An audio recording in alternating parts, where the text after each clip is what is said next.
Bonjour, bienvenue sur le podcast Bible avec Jessie. On continue la série dans Jean au chapitre 1. On était rendu au verset 29 et aujourd'hui, on va aller jusqu'au chapitre 2, au verset 13. Donc aujourd'hui, on va voir quand Jean-Baptiste désigne Jésus comme le Messie, que les premiers disciples de Jésus se mettent à le suivre et quand Jésus transforme l'eau en vin au chapitre 2. Je tiens à vous aviser que j'ai pas la connaissance absolue, c'est seulement Dieu qui a cette connaissance-là, donc je vous invite à étudier dans vos Bibles par vous-même et de prier Dieu pour que son esprit qui vit en nous lorsqu'on met notre foi en Jésus puisse vous éclairer et vous aider à comprendre sa parole. Donc on commence au chapitre 1 au verset 29. Le lendemain, il vit Jésus s'approcher de lui et dit, ici, il, c'est Jean-Baptiste, « Voici l'agneau de Dieu qui enlève le péché du monde. C'est celui à propos duquel j'ai dit, après moi vient un homme qui m'a précédé, car il existait avant moi. Pour ma part, je ne le connaissais pas, mais c'est afin de le faire connaître à Israël que je suis venu baptiser d'eau. » Jean rendit aussi ce témoignage. J'ai vu l'Esprit descendre du ciel comme une colombe et s'arrêter sur lui. Je ne le connaissais pas, mais celui qui m'a envoyé baptiser d'eau m'a dit, « Celui sur qui tu verras l'Esprit descendre et s'arrêter, c'est lui qui baptise du Saint-Esprit. » Et moi, j'ai vu et j'atteste qu'il est le Fils de Dieu. Donc, celui qui a fait cette révélation à Jean, c'est Dieu.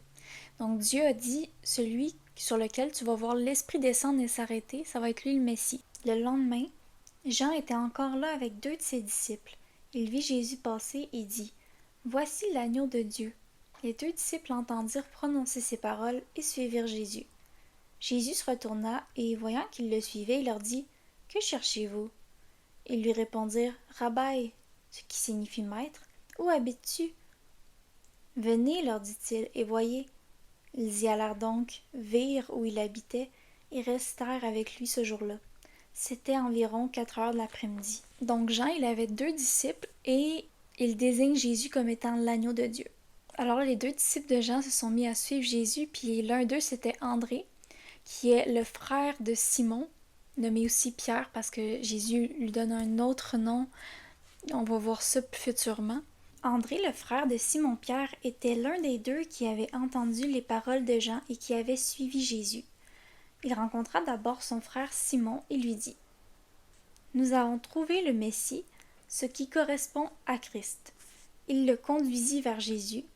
Jésus le regarda et dit, « Tu es Simon, fils de Jonas, tu seras appelé Céphas, ce qui signifie Pierre. » Le lendemain, Jésus décida de se rendre en Galilée. Il rencontra Philippe et lui dit, « Suis-moi. » Philippe était de Bethsaïda, la ville d'André et de Pierre.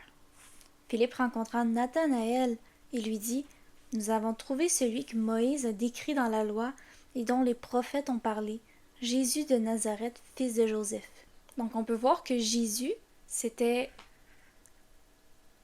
Donc on peut voir que même dans tout l'Ancien Testament, tout pointe à Jésus. Et justement, Philippe, lui, il dit à Nathanaël que c'est celui qui est décrit dans la loi que les prophètes ont parlé, parce que lorsqu'on plonge dans l'Ancien Testament, on peut voir que Jésus est dans chaque livre. Tout pointe à lui, tout pointait à ce qu'il allait faire. Donc non seulement Jésus a existé, et historiquement, c'est prouvé qu'il a existé, mais tout l'Ancien Testament contient des prophètes qui ont été inspirés de Dieu.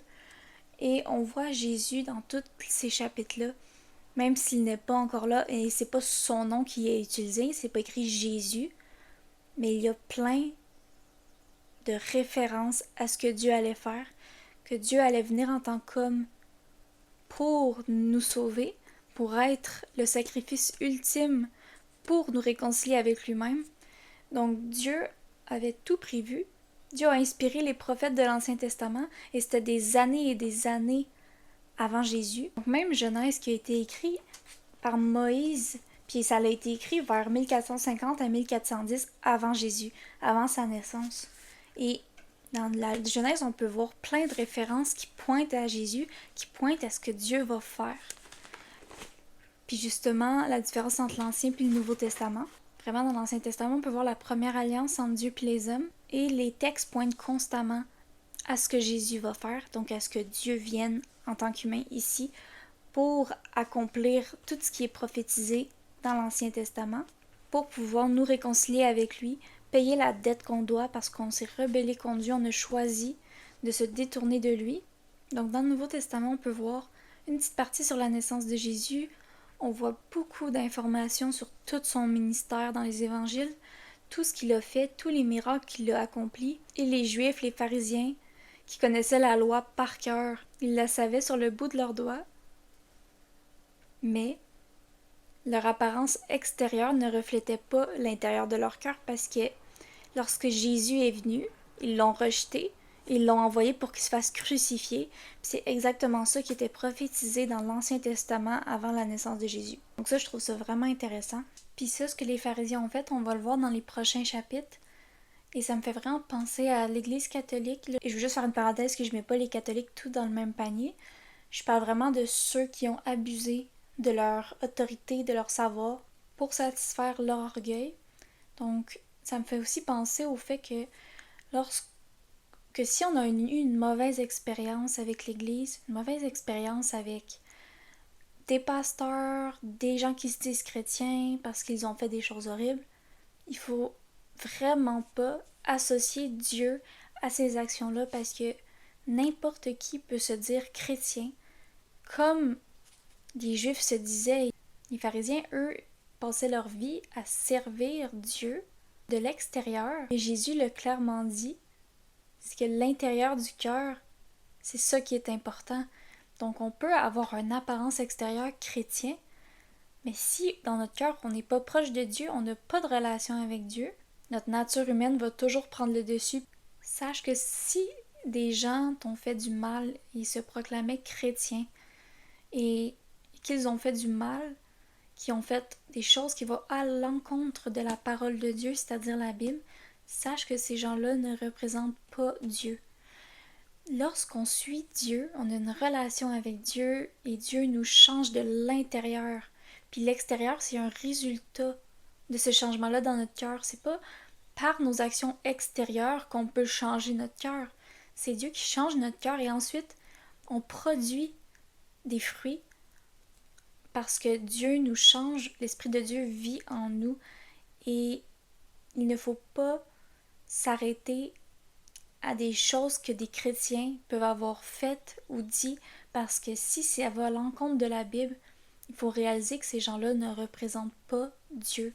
Et si tu as déjà entendu justement des trucs comme genre la religion, ça amène des guerres, ça amène des conflits, mais c'est justement parce que c'est des humains qui ont laissé leur nature humaine prendre la priorité parce que lorsque Dieu vit en nous, Dieu est parfait et les seules choses qu'il peut produire en nous, c'est des bonnes choses. C'est de l'humilité. Et la majorité des choses qui se produisent par notre nature humaine, ça vient comme de l'orgueil. Donc lorsqu'on se met en premier, lorsqu'on laisse notre nature humaine prendre toute la place, on ne représente pas notre Créateur. Et on doit tous marcher continuellement. On n'arrivera jamais à la perfection. Il faut toujours que notre caractère se développe pour être de plus semblable à Dieu, à Jésus.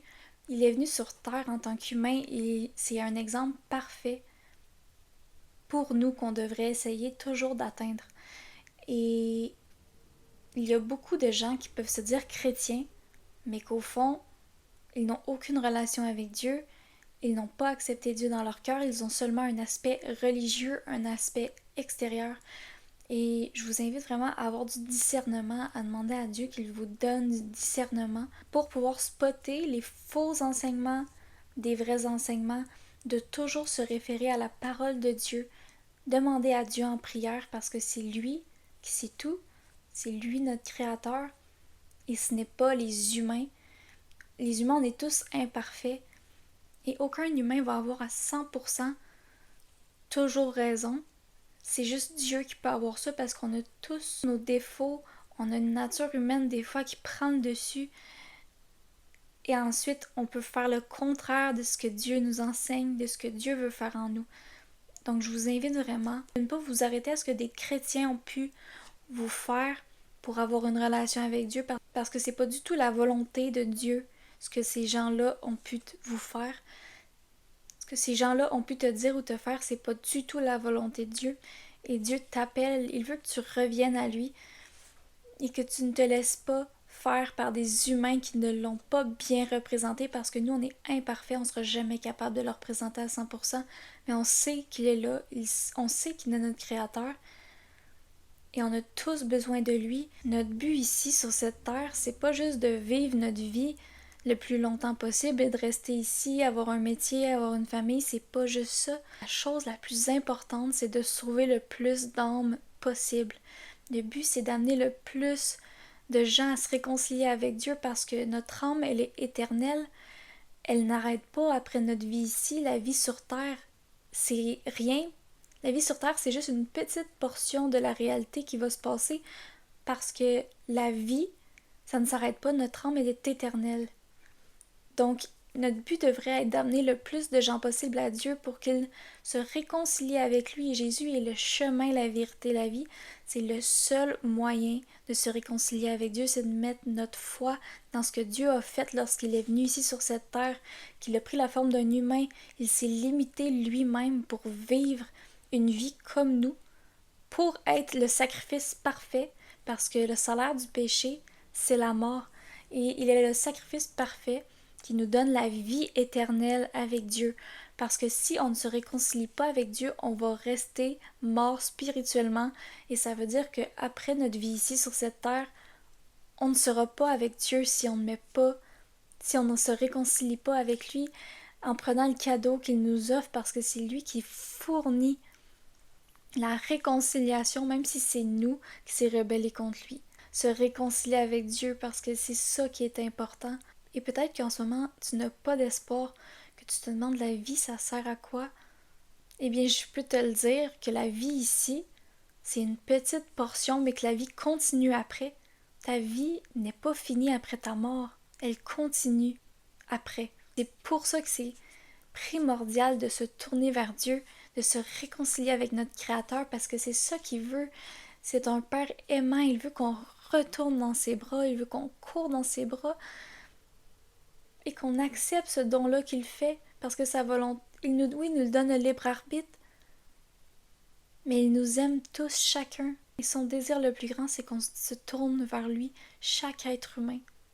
Mais il respecte notre libre arbitre, donc si on décide de refuser ce cadeau-là, c'est sûr que Dieu, il est attristé par ça et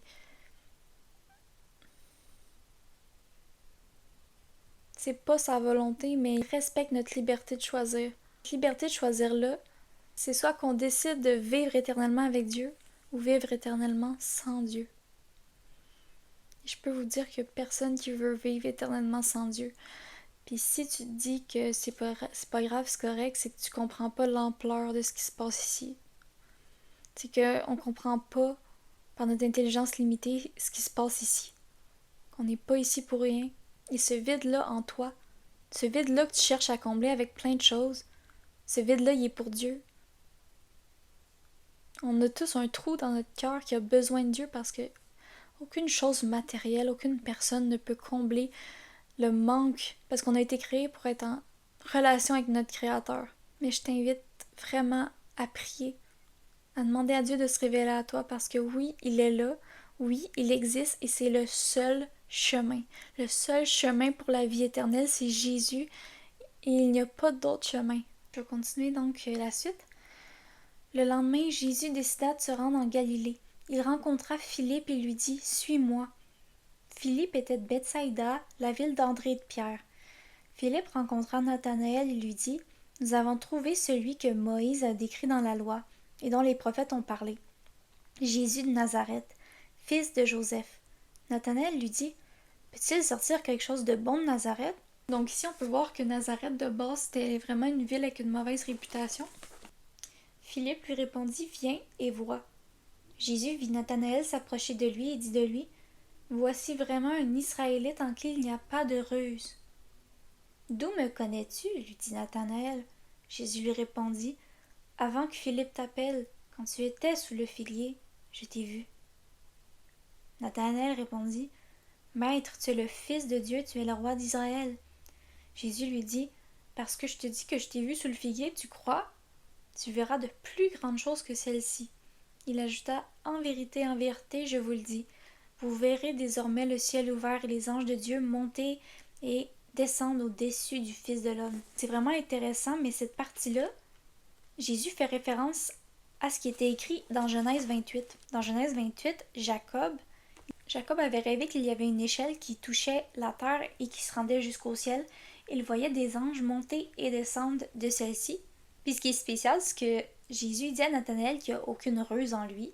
Justement, en parlant de l'exemple de l'échelle, c'est spécial parce que justement, Jacob, lui, il avait utilisé la ruse pour tromper son père, puis il se faisait passer pour Ésaü, qui était son frère, pour obtenir sa bénédiction à sa place. Donc il avait manipulé son père et son frère pour obtenir des choses. On peut voir vraiment l'omniprésence de Jésus parce que il sait ce que Nathanaël était et probablement ce à quoi il pensait, parce que si il a fait une petite référence à la ruse, donc il a fait référence à Jacob et qu'ensuite il lui a parlé de l'échelle justement qui était le rêve de Jacob dans l'Ancien Testament, on peut se demander peut-être que Nathanaël sous le figuier est en train de penser à cette chose-là.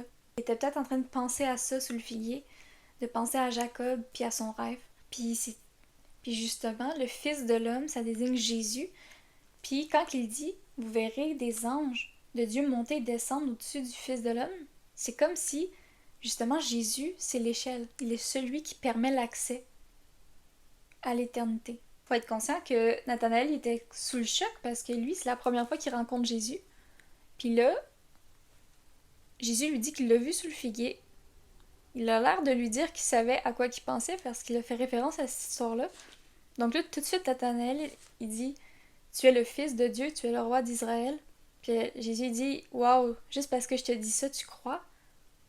Puis tu vas voir des bien plus grandes choses encore. » Donc Jésus démontre sa connaissance qui dépasse tout ce qu'on peut comprendre. Il sait et il connaît tout. Donc là, on va entrer dans la dernière partie, qui est le chapitre 2, puis on va aller jusqu'au verset 13. Or, le 3e jour, il y eut des noces à Cana en Galilée. La mère de Jésus était là. Jésus fut aussi invité aux noces avec ses disciples. Comme le vin venait à manquer, la mère de Jésus lui dit « Ils n'ont plus de vin. » Jésus lui répondit « Que me veux-tu, femme? Mon heure n'est pas encore venue. » Ici, on peut lire ce passage-là en québécois ou en français, puis en anglais c'est woman, mais c'est pas du tout méchant. Ça a l'air vraiment négatif en français, mais en grec, je vais afficher le mot ici. Ça, c'est un mot qui est utilisé, un mot respectueux lorsqu'on s'adresse à une femme. Et bien sûr, Jésus honorait ses parents, il honorait sa mère. C'est comme quand on compare l'anglais puis le français. Des fois, on a un mot en français, puis en anglais, tu as plusieurs nuances d'un seul mot que tu as en français. Donc, c'est juste qu'en français, puis en anglais, on n'a pas de nuance à ce mot-là en grec. Donc, ils font juste utiliser le mot femme. Donc, en français, ça a l'air un petit peu méchant, mais c'est pas du tout le cas en grec. Vraiment, le mot, ce qu'on pourrait remplacer par ça, c'est dire ma chère femme, par exemple, ou madame, quelque chose de poli, mais c'est vraiment pas méchant, c'est pas misogyne, c'est vraiment un mot respectueux. Et même un époux peut dire à sa femme, comme étant, justement, si un époux dit ça à sa femme, c'est quelque chose de beau, c'est un mot rempli d'amour et de respect. Donc c'est ça, le mot en grec que j'ai affiché ici, c'est vraiment un mot rempli d'amour et de respect. C'est pas du tout misogyne comme en français ça peut sonner, là, pour éviter une malcompréhension de qui Jésus est. Là. Mon heure n'est pas venue. Sa mère dit au serviteur, faites tout ce qu'il vous dira. Donc ici on peut voir que j'imagine juste Jésus qui regarde sa mère, puis que Jésus qui regarde sa mère, puis il est comme mais mon temps n'est pas encore venu, mais là, sa mère, elle doit être comme allez, s'il te plaît, s'il te plaît. On sait pas, mais finalement, elle fait juste dire. Donc c'est comme si Jésus le fait finalement par amour. Puis Jésus disait ça car c'était pas encore le moment du commencement de tous les miracles qu'il allait faire publiquement.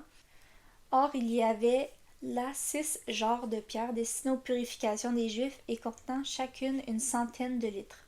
Jésus leur dit, remplissez d'eau ces jarres. Et ils les remplirent jusqu'au bord. Puisez maintenant, leur dit-il, et apportez-en à l'organisateur du repas. Et ils lui en apportèrent. L'organisateur du repas goûta l'eau changée en vin, ne sachant pas d'où venait ce vin, tandis que les serviteurs qui avaient puisé l'eau le savaient bien. Il appela le marié et lui dit « Tout homme sert d'abord le bon vin, puis le moins bon après qu'on s'est enivré. Mais toi, tu as gardé le bon vin jusqu'à présent. » Donc souvent dans les événements, la tradition c'était qu'on sert le vin le moins bon après parce que justement, quand les gens ont bu au début le bon vin, ben ils sont déjà un peu... Comment dire? Ils commencent déjà un peu à être moins alertes, moins conscients des choses à cause de l'alcool. Donc ils servaient le moins bon vin après parce que de toute façon, c'est comme si les invités n'allaient pas réaliser qu'il était moins bon. Donc l'organisateur, justement, il appelle le marié puis il dit « Wow, tu nous sers le bon vin même après. » Donc pour lui, il était surpris parce que justement, c'est rare qu'on sert le bon vin à la fin. Dieu encourage pas du tout la débauche. Tel fut à Cana en Galilée le premier des signes miraculeux que fit Jésus. Il manifesta sa gloire et ses disciples crurent en lui. Après cela, il descendit à Capernaum avec sa mère, ses frères et ses disciples. Ils n'y restèrent que peu de jours. Donc là, on arrive à la dernière partie qui est... Le sujet, c'est un peu Jésus purifie le temple. Donc la Pâque juive était proche et Jésus monta à Jérusalem. Il trouva les vendeurs de bœufs, de brebis et de pigeons ainsi que les changeurs de monnaie installés dans le temple. Il faut savoir que c'était un temple dédié à adorer Dieu. Puis ces gens-là utilisaient le temple pour faire de l'argent pour eux-mêmes. Donc, des motifs purement égoïstes. Alors il fit un fouet avec des cordes et les chassa tous du temple, ainsi que les brebis et les bœufs. Il dispersa la monnaie des changeurs et renversa leur table, et il dit aux vendeurs de pigeons « Enlevez cela d'ici, ne faites pas de la maison de mon père une maison de commerce. » Ses disciples se souvinrent qu'il est écrit « Le zèle de ta maison me dévore. » C'est une colère légitime. Donc, Jésus manifeste sa colère envers les marchands parce que il sait que les marchands y exploitent ceux qui viennent dans le temple, qui est la maison de Dieu, pour adorer. C'est un manque de respect vraiment flagrant envers Dieu. Ces gens-là utilisaient donc le temple vraiment pour leur intérêt personnel et monétaire. C'est vraiment pas mal de vendre des choses. Le problème, c'est les motifs derrière ça. Donc, le motif de ces gens-là qui faisaient ça était purement égoïste parce qu'ils veulent exploiter les gens qui venaient adorer Dieu pour se faire de l'argent. Ils auraient pu faire ça ailleurs, ils auraient juste pu faire ça dehors, à l'extérieur. Ils auraient juste pu faire ça à l'extérieur dehors, mais non, ils choisissent d'aller dans le temple. Donc c'est vraiment un manque de respect envers Dieu. Puis ça, c'est une colère qui est légitime. Donc c'est la fin de cet épisode-là. J'espère que ça va vous avoir plu. Et je vous invite vraiment à lire votre Bible, à prier Dieu, à vous rapprocher de lui. Si vous avez des requêtes de prière, n'hésitez pas à l'écrire en commentaire pour que je puisse prier pour vous. On se revoit pour le prochain épisode.